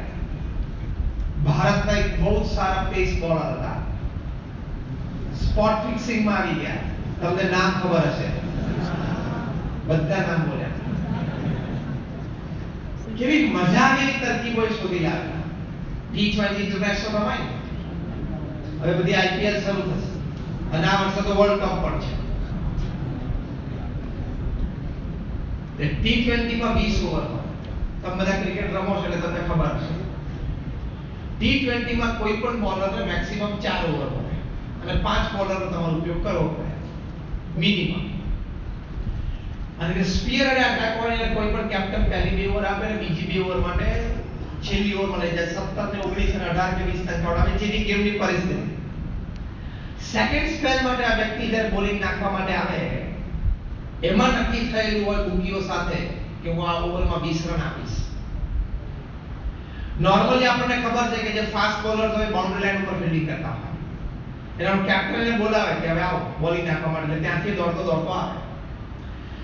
17મી કે 18મી ઓવરમાં જ્યારે કેપ્ટન એને બોલાવે ત્યારે પહેલું કામ એ કરે કે ખિસ્સામાંથી હેન્કરચીફ બહાર કાઢે, પરસેવો લૂછે, અને હેન્કરચીફ પાકો ખિસ્સામાં મૂકે ત્યારે અડધો રૂમાલ એ ખિસ્સાની બહાર નાખે. એ સિગ્નલ હતું મૂકીઓને કે આ ઓવરમાં 20 રન આપીશ. હવે પકડાય કોઈ નથી. અને પછી બોલિંગ લાઇનઅપ 2-3 વખત ચેક કરે, જેથી બુકીઓને ટાઈમ મળે, કારણ કે બધા મોબાઈલ ફોન લઈને બેઠા હોય, સેટેલાઇટ ફોન લઈને બેઠા હોય.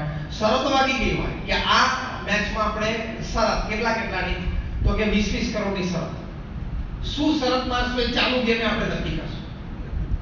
એટલે આ ભાઈ જેવો હેન્કરચીફ બહાર નાખે એટલે બુકી ફોન કરે જેની જોડે શરત વાગી કે બોલ આ ઓવરમાં બેટ્સમેન 20 રન કરે છે. એટલે કે ના, આ ઓવરમાં તો ના, તો કે શરત ચાલુ આપણી, એટલે શરત ચાલુ થઈ ગઈ. એટલે આ ભાઈ છે એને 20 રન આપવાની વાત નક્કી થઈ ગઈ. એટલે કવર બાઉન્ડરી ખસેડીને over pitch delivery outside the off stump વાગે, એટલે કવર ડ્રાઈવ વાગે. ગલી ખસેડે અને પછી outside the off stump short pitch નાખે, સ્ક્વેર કટ વાગે. આ બાજુ ડીપ ફાઇન લેગ ખસેડી અને શોર્ટ પિચ ડિલિવરી નાખે, એટલે હુક વાગે. એટલે બધાને થવા માંડ્યું જે બાજુ ફિલ્ડ ખસેડે એ બાજુ કેમ ચોકા વાગે. દિલ્હી પોલીસે ટ્રેક બેક કર્યું, ફોન કોલ્સ રેકોર્ડ થયા, અને ખબર પડી કે આ તો સ્પોટ ફિક્સિંગ છે. અને 5મી ઓવર સુધી જો 20 રન બેટ્સમેને ન કર્યા હોય, એટલે કે આને આપી ન દીધા હોય, તો છઠ્ઠો બોલ નો બોલ પડે. આ વ્યક્તિને એક બોલ નાખવાના 15 લાખ રૂપિયા મળતા. 6 બોલ નાખે, 2.5 મિનિટની ઓવર, 15 છક 90 લાખ રૂપિયા. 2.5 મિનિટના 90 લાખ રૂપિયા. શું તમે નડિયાદમાં નોકરી ધંધો કરી લેવાના? આ મજા આવ્યું છે.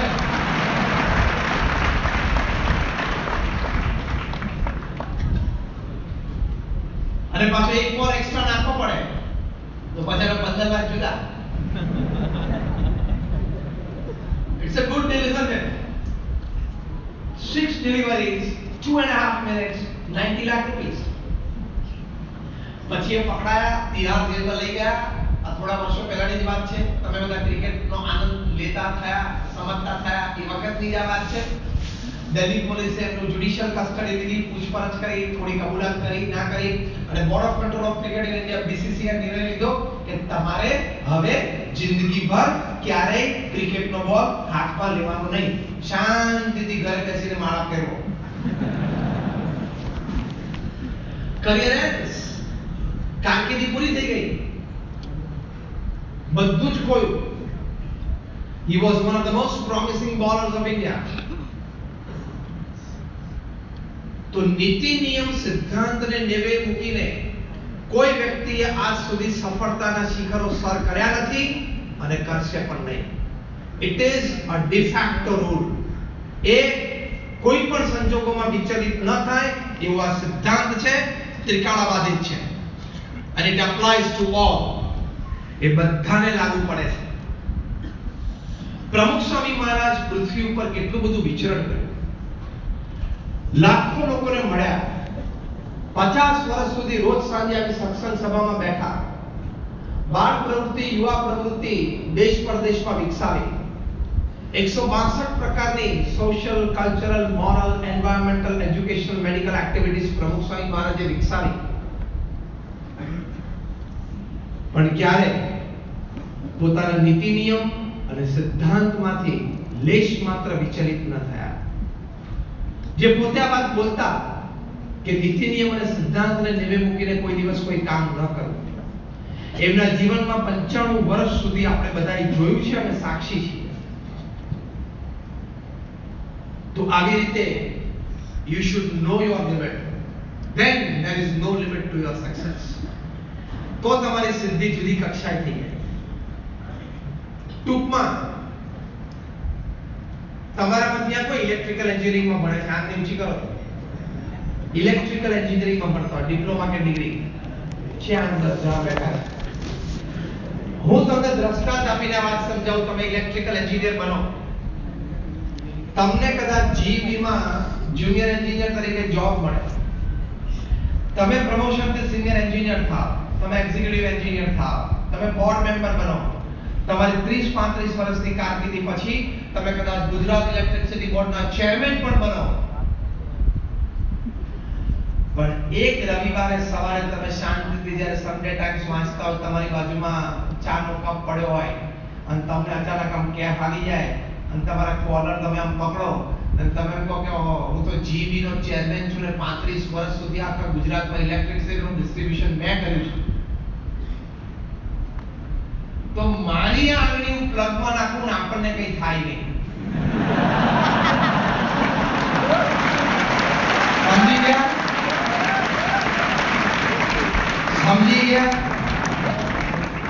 પ્લગની સામે હોશિયારી મારીને અહમ સાથે જીબી ના ચેરમેન પણ પ્લગને એમ ના કહી શકે કે તારું ડિસ્ટ્રીબ્યુશન આખા ગુજરાતમાં હું કરું છું, આ ચેરમેનની આંગળી છે, હું અંદર નાખું છું, take care of it. Okay, એમ કહીને પણ જીબી ના ચેરમેન પ્લગમાં આંગળી નાખે તો શું થાય? ચોટી જાય, મરી જાય. જીબી ના ચેરમેન ને પણ પ્લગમાં આંગળી નાખવાનો અધિકાર નથી. એમ સિદ્ધાંત એ છે કે તમે કોઈ પણ જગ્યાએ પૃથ્વી પર ભવિષ્યમાં તમારા ભણતર અને અનુભવ કે તમારી આવડત અને હોશિયારીથી કોઈ પણ કક્ષાએ બેઠા હો, કોઈ પણ મોટી પદવીને તમે પામો, પણ સિદ્ધાંત, નીતિ નિયમ સાથે ચેડા કરવાનો તમને કોઈ અધિકાર નથી. Electricity doesn't know the post, position and power. એ તો ચોટાડી દે. એમ નીતિ નિયમ સિદ્ધાંત પણ તમારા પદ, પ્રતિષ્ઠા, તમારો પ્રભાવ અને તમારી સત્તાને ઓળખતા નથી. એ ફક્ત જેમ ઇલેક્ટ્રિસિટી એ પદ પ્રતિષ્ઠાને ઓળખતી નથી, ફક્ત હાડમાસને ઓળખે છે, એમ નીતિ નિયમ સિદ્ધાંત પણ ફક્ત મનુષ્યના હાડમાસને જ ઓળખે છે. એ પદ પ્રતિષ્ઠાને ઓળખતા નથી. એ સિદ્ધાંત છે આ પૃથ્વી પર. So know your limits, કે આ મારી મર્યાદા છે, તો તમને કોઈ દિવસ ક્યારે પ્રશ્ન નહીં થાય. નીતિ નિયમ સિદ્ધાંતને તમે નેવે મૂકશો. આનો પહેલો રજિસ્ટર દાખલો રામાયણમાં છે.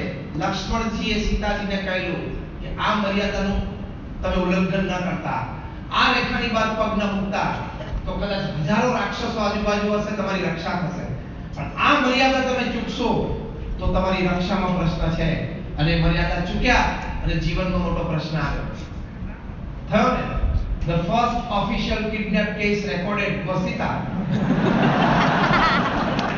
અપહરણનો પહેલો કેસ ઓફિશિયલી રજિસ્ટર્ડ થયો આ. કેમ? મર્યાદા રેખા એમને ઉલ્લંઘી. એટલે આપણા મહાન સત્શાસ્ત્રોમાં આપણને આ બધી જ વાતો ખૂબ સુંદર રીતે આલેખી છે.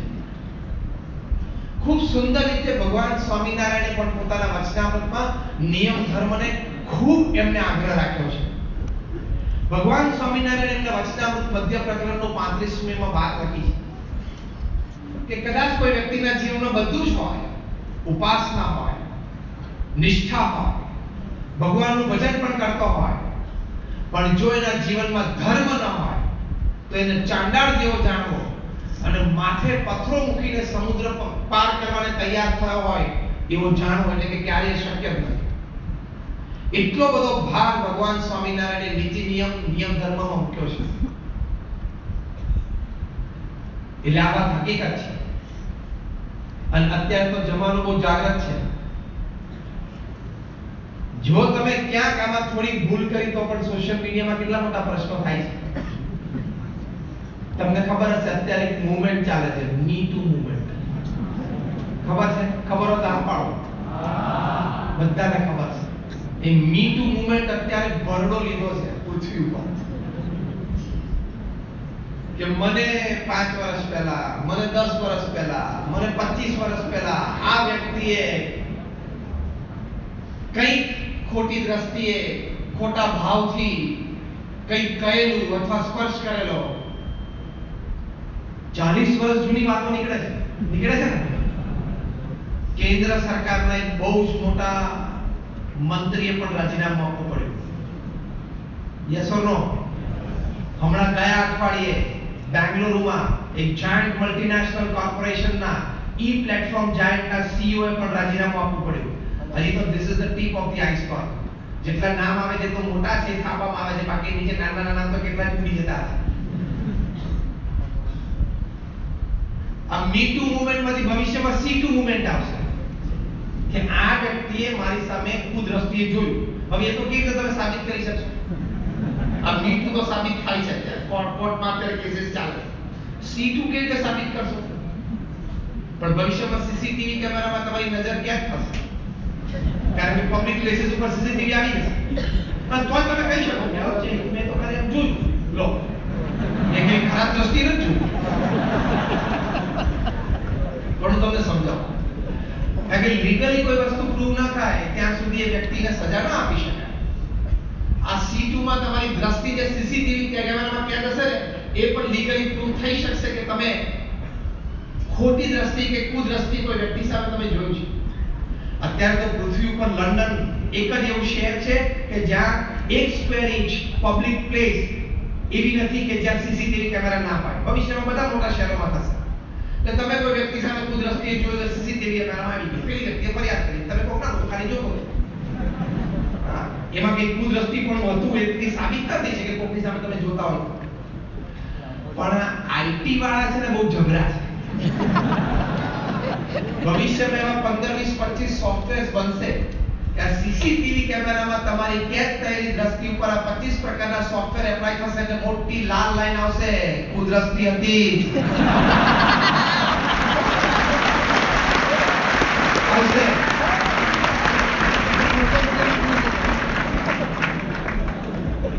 એટલે from the Me Too movement will start the C2 movement. એ આવશે. કદાચ અમે તો નહીં જોઈએ પણ તમારી પેઢી તો જોશે. તો કહેવાની વાત એ છે કે you should love ethics. You should have love for discipline. You should have fatuation for norms. નીતિ નિયમ સિદ્ધાંત માટે પ્રેમ હોવો જોઈએ, લગાવ હોવો જોઈએ, જોડાણ હોવું જોઈએ. પૂરો પ્રયત્ન કરવાનો આપણે. અને કદાચ એમાં ક્યાંક ચૂક થાય તો ભગવાનને પ્રાર્થના કરવાની. પ્રમુખ સ્વામી મહારાજ કે મહંત સ્વામી મહારાજ જેવા મહાન સંત છે તેમને પ્રાર્થના કરવાની. એમનો દ્રઢ આશરો કરવાથી એમને પ્રાર્થના કરીએ તો એમની કૃપાથી ઘણું મોટું કામ થઈ શકે. જેમ તમારે કોઈ સ્ટાર્ટઅપ કરવું હોય ત્યારે સ્ટાર્ટઅપનો જમાનો ચાલે છે. અને ગઈકાલે આપણા માનનીય પ્રધાનમંત્રી શ્રી નરેન્દ્રભાઈ મોદી વર્લ્ડ ઇકોનોમિક કાઉન્સિલમાં દિલ્હીમાં જબરદસ્ત સ્ટેટમેન્ટ આપ્યું કે I see કે India will be a $10 trillion economy in the future. કારણ કે સ્ટાર્ટઅપ ના ગઈકાલે જે આપણા પ્રધાનમંત્રી શ્રી દિલ્હીમાં માં બોલ્યા ઇકોનોમિક કાઉન્સિલમાં, એ કઈ અત્યારના ચાલી રહેલા ધંધાના આધારે નહીં, સ્ટાર્ટઅપ્સના આધારે. એટલે તમે બધા યુવાનો અહીંયા બેઠા છો, તમે જે નવા વિચારોથી નવા ધંધા પાણી નોકરી શરૂ કરશો ને, એના આધારે પ્રધાનમંત્રી શ્રી બોલ્યા છે. તો એ સ્ટાર્ટઅપ તમે કરતા હો, એમાં તમને 10 લાખ 25 લાખ 50 લાખ સીધા મળી જાય, તો તમને કેવી મજા આવે સ્ટાર્ટઅપ કરવાની. એવી જ મજા અધ્યાત્મમાં આવા મહાન સંત તમારા સ્ટાર્ટઅપમાં પ્રમુખ સ્વામી મહારાજ કે મહંત સ્વામી મહારાજ જેવા સંતના આશીર્વાદ મળે, તો તમને પણ એક સ્પિરિચ્યુઅલ સ્ટાર્ટઅપમાં બહુ મોટી એનર્જી મળી.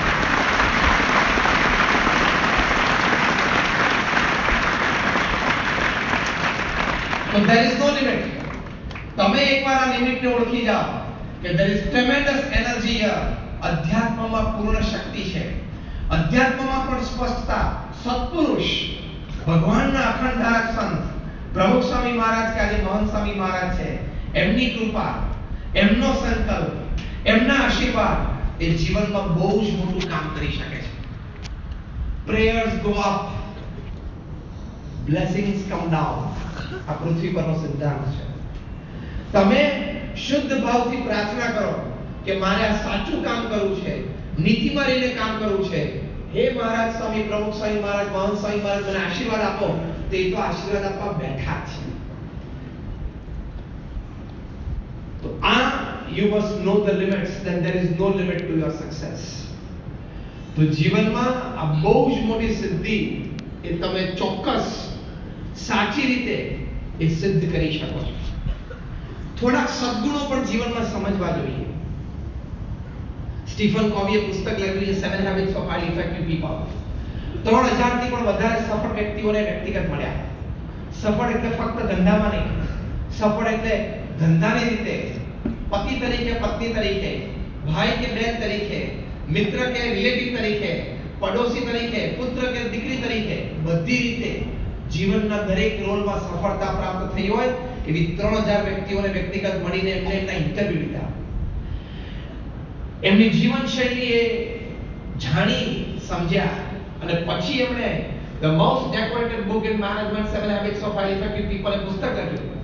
એમને લખ્યું કે આ 3000 સફળ વ્યક્તિઓના જીવનમાં આ 7 આદતો મને કોમન જોવા માટે મળી. આ 7 આદતો એના જીવનમાં હતી. હું દરેકનું વિવરણ નથી કરવાનો, ફક્ત નામાભિકરણ કરું છું. પહેલી આદત હતી પ્રોએક્ટિવ. એટલે શું? પ્રતિકૂળ પરિસ્થિતિમાં સાનુકૂળ પ્રતિભાવ. આ સફળતાનું એક બહુ જ મોટું રહસ્ય છે. પરિસ્થિતિ પ્રતિકૂળ આવી, તમારું અપમાન થયું, તમને ગમતી હતી એ વ્યક્તિ તમારી સાથે રહી કે ન રહી, તમારે જે સ્થાને રહેવું તે સ્થાને તમે રહી શક્યા કે ન રહી શક્યા, તમારે જે પ્રકારની નોકરી જોઈતી હતી એ પ્રકારની નોકરી તમને મળી કે ન મળી, તમારે જે કાર્ય કરવું હતું એ કાર્ય તમને કદાચ મળ્યું કે ન મળ્યું, છતાં એવા સંજોગોમાં, એવી પરિસ્થિતિમાં તમારા તરફથી તો તમારે 100% જ ઇનપુટ આપવાનો, તમારા તરફથી તો તમારે પૂર્ણ શક્તિ સાથે તમારો દેખાવ આપવાનો. Your performance should be 100% in the worst of opposing situations. એટલે પરિસ્થિતિ તો જીવનમાં સાનુકૂળ કાયમ રહે કે ન રહે, ભગવાન સ્વામિનારાયણે પણ આ વચનામૃતમાં વાત લખી છે. અંત્યનું 13મું વચનામૃત છે, દેશકાળમાં લખ્યું છે કે પરિસ્થિતિ અને સંજોગો, દેશકાળ તો દરેકના જીવનમાં કાયમ પોતાના મન પ્રમાણે નથી જ રહેતા, પણ એ વખતે સવળો અભિગમ રાખવો, સવળી રીતે વર્તવું, સવળી વિચારધારા રાખવી, સંજોગોને સ્વીકારીને આપણા તરફથી જે કંઈ વખતે ફરજમાં આવે છે એ 100% આપવું એ મનુષ્યનું કર્તવ્ય અને ગૌરવ છે. આ પહેલી વાત છે. It is called proactivity. પ્રતિકૂળ પરિસ્થિતિમાં સાનુકૂળ પ્રતિભાવ. બીજી વાત લખી છે, begin with the end in mind. તમારે જે જીવનમાં કરવું છે, મારે અહીં સુધી પહોંચવું છે, શું કામ પહોંચવું છે, ત્યાં પહોંચ્યા પછી મને શું મળશે, એનો વિચાર આજથી કરવાનો. Third important habit, putting first things first. Priority. જીવનમાં જે મુખ્ય કરવાનું છે, જે તમારા જીવનનો મુખ્ય ધ્યેય છે, એમાંથી ક્યારે વિચલિત નહીં થવાનું.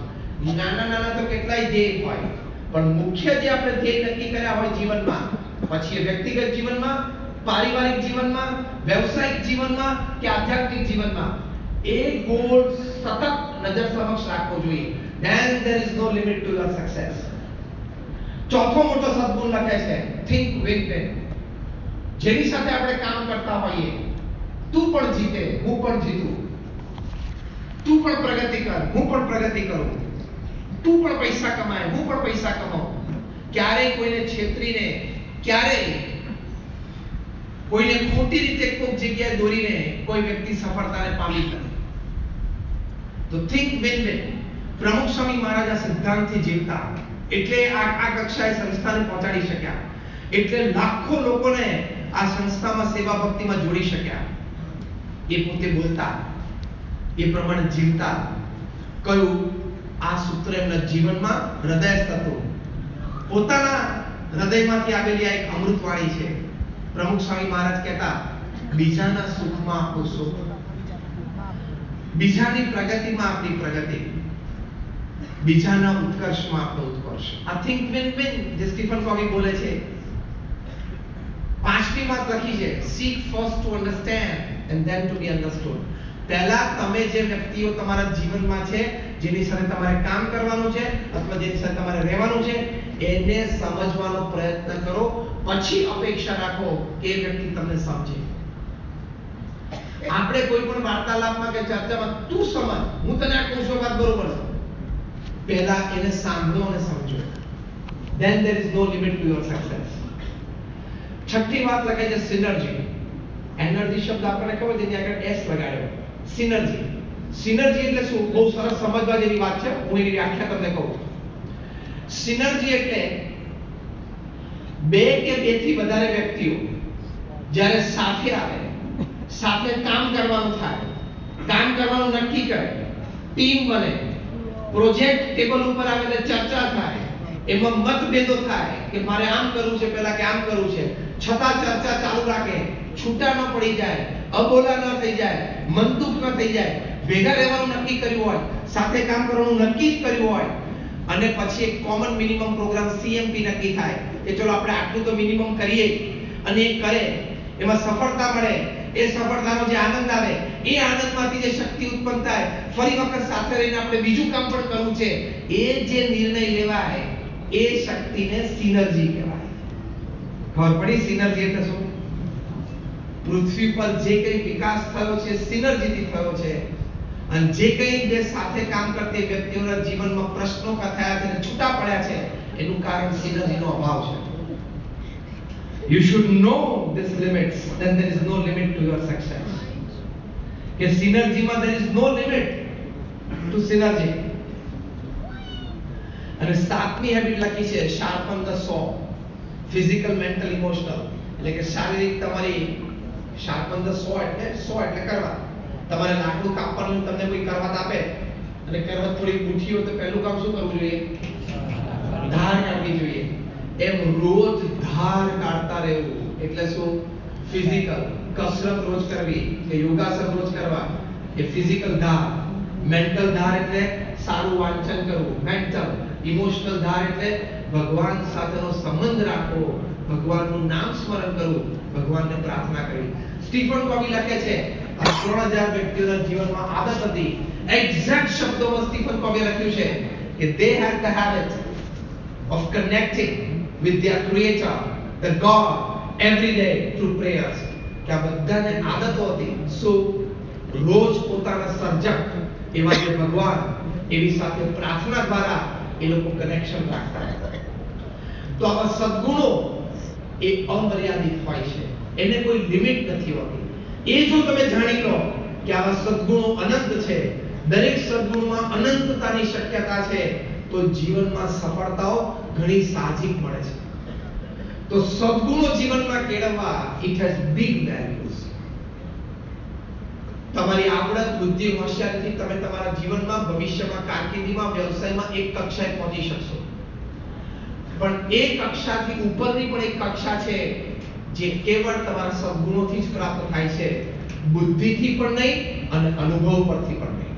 ગમે તેટલો અનુભવ તમારા ક્ષેત્રમાં તમને હોય, ગમે તેટલી આવડત તમારા ક્ષેત્રમાં તમને હોય, પણ એક લિમિટ એવી છે કે એની ઉપર જવું હોય તો સદ્ગુણ જ જોઈએ.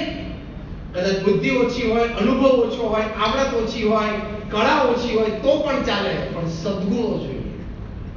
એક લિમિટ એવી છે દરેક ક્ષેત્ર, અધ્યાત્મમાં તો ચોક્કસ છે, લૌકિક ક્ષેત્રોમાં પણ છે. જો પ્રમુખ સ્વામી મહારાજ 5 ધોરણ ભણેલા હતા, પણ એમના જીવનમાં અનંત સદગુણો હતા. આજે ટોપ લેવલના તમે મેનેજમેન્ટ ગુરુસ તમે જો, Jim Collins, Anthony Robbins, Robin Smith, Ken Blanchard, આ બધી જ વ્યક્તિઓ ટોપ ક્લાસ એક્ઝિક્યુટિવ્સને આ વાત શીખવાડે છે કે તમે અત્યારે ફોર્ચ્યુન 500 કંપનીઝના સીઈઓઝ કે એક્ઝિક્યુટિવ્સ છો, તમારામાં એકેડેમિક ક્વોલિફિકેશન મોટું છે, એટલે કે ભણતર બહુ સારું છે. તમે બધા અહીંયા બેઠા છો એ 5,000 કરોડ, 10,000 કરોડ અને 25,000 કરોડનો વહીવટ દર વર્ષે કરો જ છો.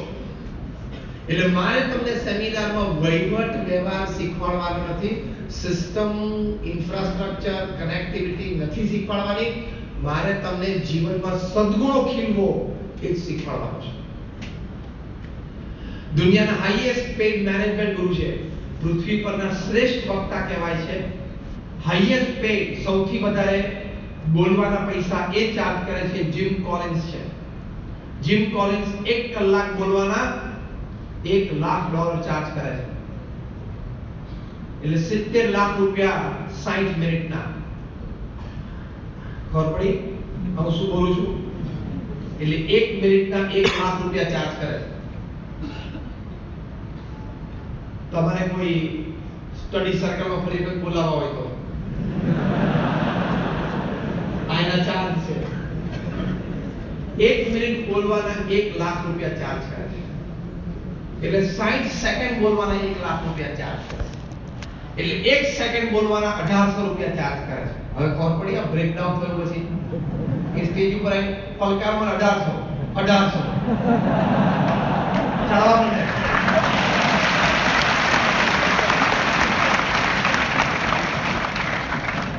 તે મારો પ્રશ્ન એ છે કે 1 મિનિટના $1 લાખ ચાર્જ કરે છે, 1 કલાકના $1 લાખ ચાર્જ કરે છે, તોય 6-8 મહિના સુધી એની અપોઇન્ટમેન્ટ મળતી નથી.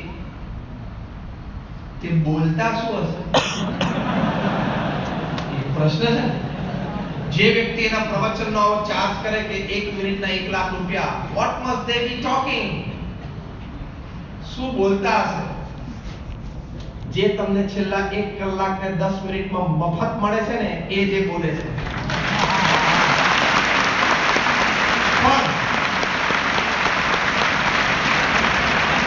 પણ ભગવા કપડાવાળા કોઈ સંત બોલતા હોય, કોઈ સાધુ સંત બોલતા તો તમને લાગે ઠીક છે બોલે છે. આની આ જ વાત જીમ કોલિન્સ કરે છે, પણ એક 3-piece સૂટ પહેર્યો હોય, ટાઈ પહેર્યો હોય, કોલર માઇક હોય, સ્ક્રીન ચાલતો હોય, ચાલતા ચાલતા બોલે ને એના ચાર્જ ચડી જાય. આ સિદ્ધાંત છે, આ હકીકત છે. સ્ટીફન કોવીએ બીજું પુસ્તક જે લખ્યું ધ 8th Habit એના પ્રમોશન માટે 2006 સાલમાં મુંબઈ આવેલા.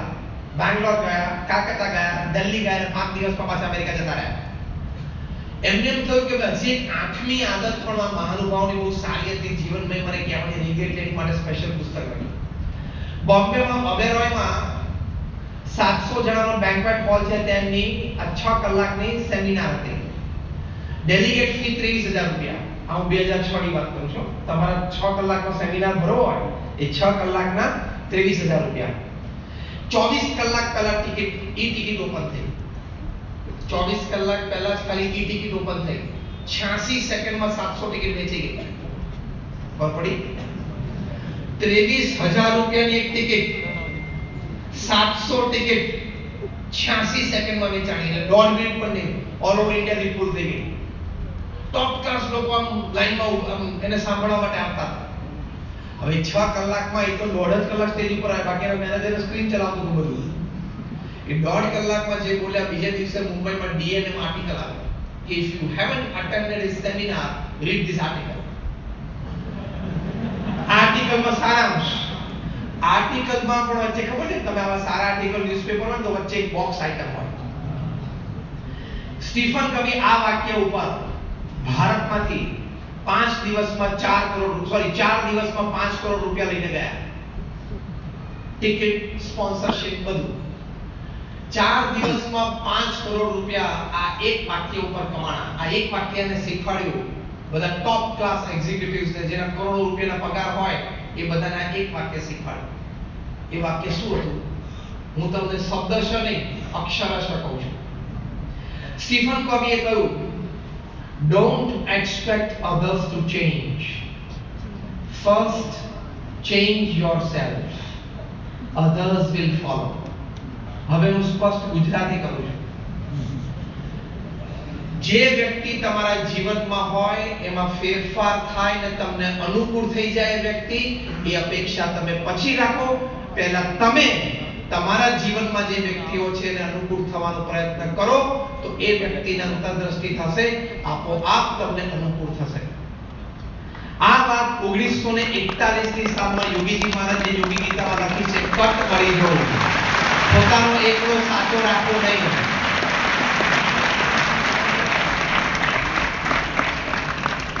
એટલે આજે મેનેજમેન્ટની દ્રષ્ટિએ કે સોશિયલ રિલેશનશિપ્સની દ્રષ્ટિએ કે હેલ્થની દ્રષ્ટિએ પૃથ્વી પર જે કંઈ મોટા સંશોધનો થાય છે એ આપણા સંપ્રદાયમાં આપણા મહાન ગુરુઓએ આપણને સહજ પોતાની વાર્તામાં વિચારમાં વર્તનમાં આપી દીધા છે.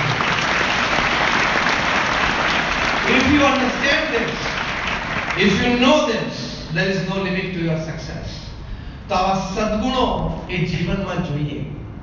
પ્રમુખ સ્વામી મહારાજ અક્ષરધામ કેમ બાંધી શકે? પ્રમુખ સ્વામી મહારાજને નથી પથ્થરની ઘડાઈનું કોઈ નોલેજ હતું. સ્થૂળ દ્રષ્ટિએ વાત કરું છું. પ્રમુખ સ્વામી મહારાજ કઈ પોતે કોઈ એવી ફેક્ટરી કે કમર્શિયલ વેન્ચર નહોતું કે કરોડો રૂપિયા કમાઈ શકે. વર્ચ્યુઝ આર લાઈક મેગ્નેટ. સો સદ્ગુણો છે ને એ લોહી ચુંબકનું કામ કરે. સદ્ગુણો છે લોહી ચુંબકનું કામ કરે.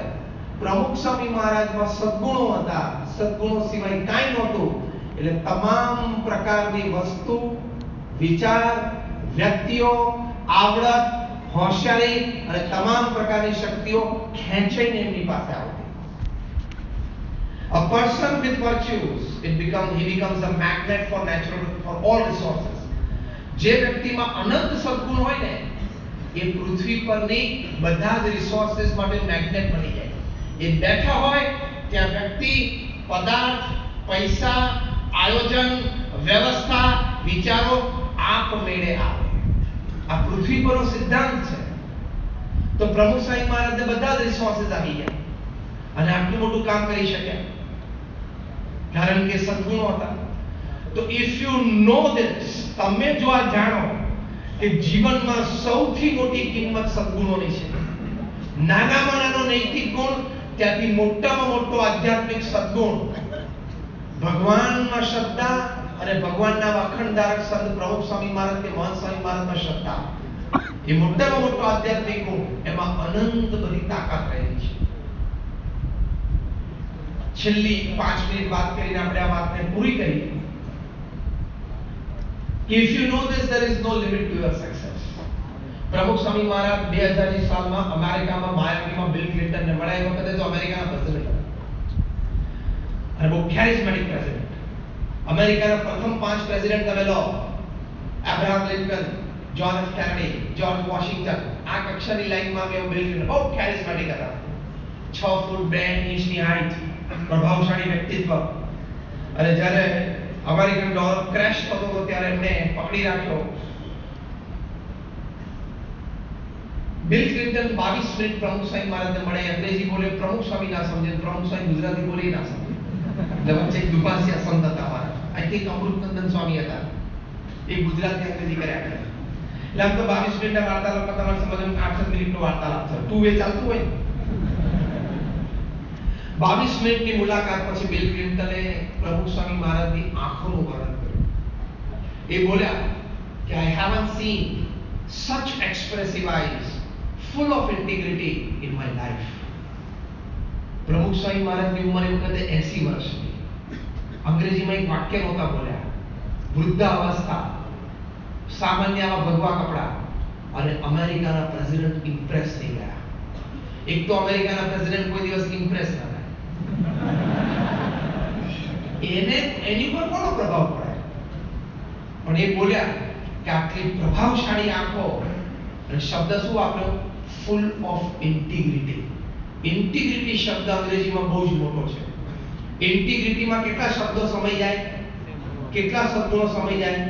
વફાદારી, પ્રામાણિકતા, નિષ્ઠા, દરેકને સાથે રાખીને આગળ વધવાની ભાવના, કોઈને કોઈ દિવસ ક્યારે ધક્કો નહીં મારવાનો, કોઈ દિવસ એના મનમાં દગો કે પ્રપંચ એનો વિચાર પણ ના આવ્યો હોય, આવા બધા 10 સદગુણો ભેગા થાય એટલે અંગ્રેજીમાં એક શબ્દ બને ઇન્ટિગ્રિટી.